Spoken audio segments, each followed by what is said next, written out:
Friends friends welcome to TNPSC maths wizard. நம்ம group 2 mains எக்ஸாமுக்கான maths questions தான் பார்த்துட்ருக்கோம். நெக்ஸ்ட் கொஷின் பார்க்கலாம். இடப்புறத்திலிருந்து 9வது, வலப்புறத்திலிருந்து 15வது, இவை இரண்டிற்கும் மத்தியில் உள்ளது எது கேட்டிருக்காங்க.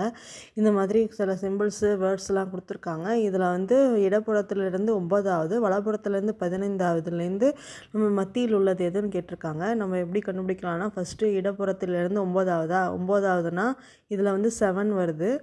இதில் வலப்புறத்துலேருந்து 15வது பார்க்கும்போது வி வருது. இதுலேருந்து கவுண்ட் பண்ணிக்கோங்க. 1 2 3 4 5 6 7 8 9ன்னு 7 வருது. இந்த பக்கம் வி வருது. இது ரெண்டுத்துக்கும் நடுவில் 5 இந்த லெட்டர்ஸ்லாம் இருக்குது. இதுக்கு 5 லெட்டர்ஸ் இருக்குது. 5 லெட்டர்ஸ்னால் 3வது லெட்டர் தான் மத்தியில் இருக்குதுன்னு சொல்லலாம். 3வது இந்த சிம்பிள் இருக்குது.